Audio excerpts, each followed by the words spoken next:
Assalamualaikum warahmatullahi wabarakatuh. Perkenalkan, nama saya Dewarsito dengan NIM 42021000005.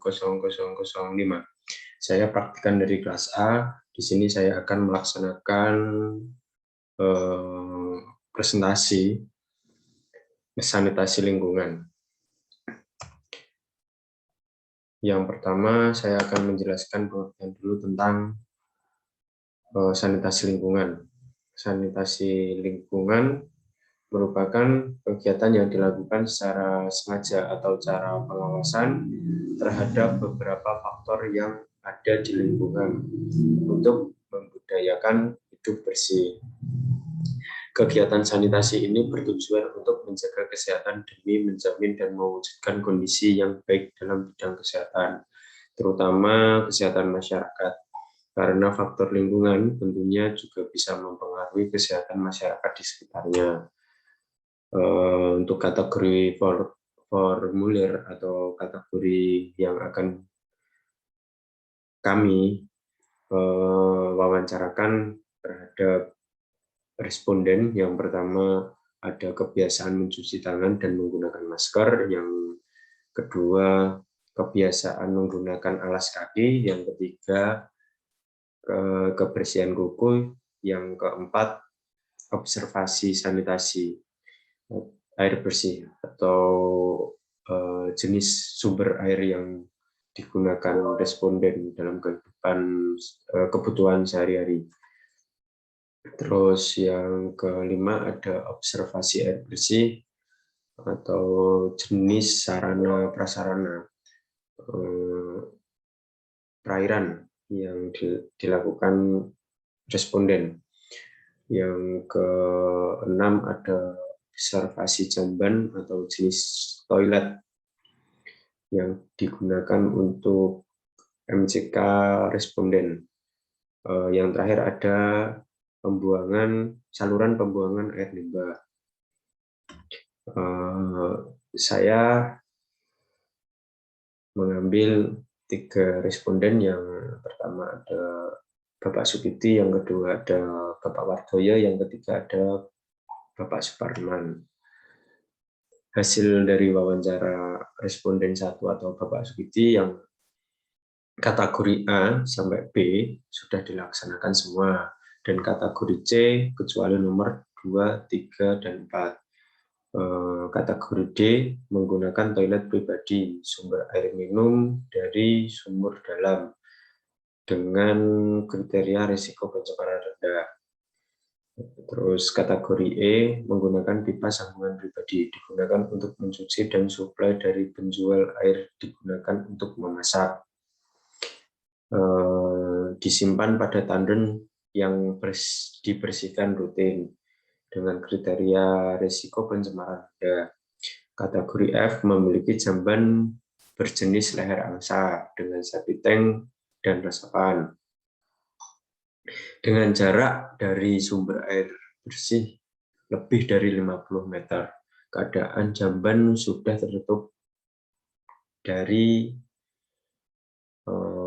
kotoran yang dapat menyumbat pipa saluran jamban ke septic tank dengan kriteria risiko pencemaran rendah. Kategori G, saluran pembuangan air limbah dalam keadaan bagus dengan kriteria risiko pencemaran rendah. Untuk hasil wawancara responden 2 atau Bapak Wardoyo, kategori A sudah dilaksanakan semua, kategori B kecuali nomor 2 dan 3, dan kategori C sudah dilaksanakan semua. Kategori D menggunakan toilet pribadi, sumber air minum dari air sumur dengan kriteria risiko pencemaran rendah.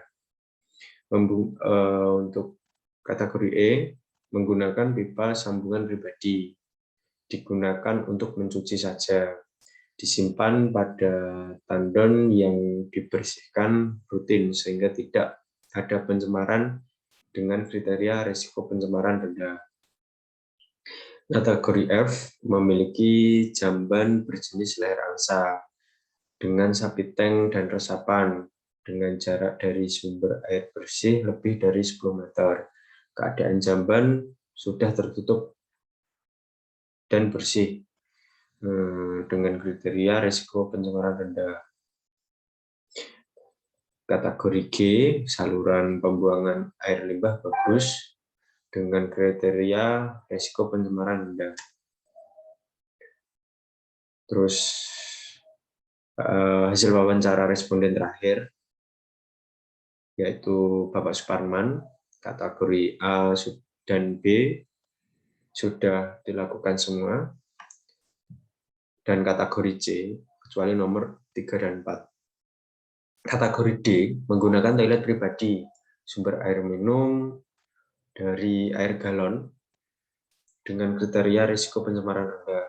Kategori E, menggunakan pipa sambungan pribadi, digunakan untuk mencuci saja, dengan kriteria risiko pencemaran rendah. Kategori F, memiliki jamban berjenis leher angsa, dengan sabit tank dan resapan, dengan jarak dari sumber air bersih lebih dari 10 meter. Keadaan jamban sudah tertutup dan bersih, dengan kriteria risiko pencemaran rendah. Kategori G, saluran pembuangan air limbah bagus, dengan kriteria risiko pencemaran rendah. Terus pengolahan sampah. Kategori formulir untuk pengolahan sampah sendiri ada 4. Yang pertama, jenis tempat sampah yang dipakai. Yang kedua, sistem pengolahan sampah. Yang ketiga, kebersihan tempat sampah. Yang keempat, potensi hewan yang akan terpapar penyakit.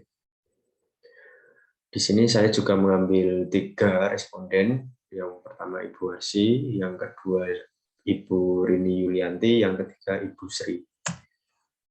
Hasil dari wawancara responden pertama, itu jenis tempat sampah yang dipakai ada 2. Yang pertama ada tempat sampah yang kedap air, dan yang kedua ada tempat sampah yang tidak kedap air.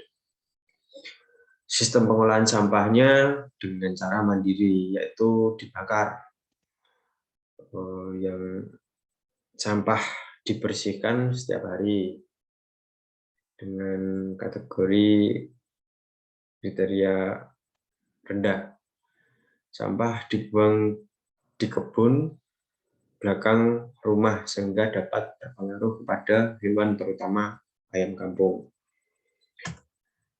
Untuk hasil wawancara responden 2, jenis tempat sampah yang dipakai juga ada 2. Yang pertama kedap air, yang kedua tidak kedap air. Sistem pengolahan sampah dengan cara mandiri, yaitu dengan cara dibakar. Sampah dibersihkan setiap hari. Sampah dibuang di halaman belakang rumah dengan kriteria rendah. Jenis tempat sampah, mohon maaf, untuk hasil wawancara responden 3, yaitu Ibu Sri. Yang pertama, jenis tempat sampah yang dipakai tertutup. Yang kedua, sistem pengolahan sampah dengan cara mandiri, yaitu dengan cara dibakar. Yang ketiga, sampah dibersihkan bila tempat sampah penuh. Yang keempat, sampah dibuang di halaman belakang rumah dengan kriteria rendah. Terima kasih atas perhatiannya. Bila ada salah kata ataupun ucapan yang kurang berkenan, mohon dimaafkan. Wabillahi taufiq wal hidayah. Wassalamualaikum warahmatullahi wabarakatuh.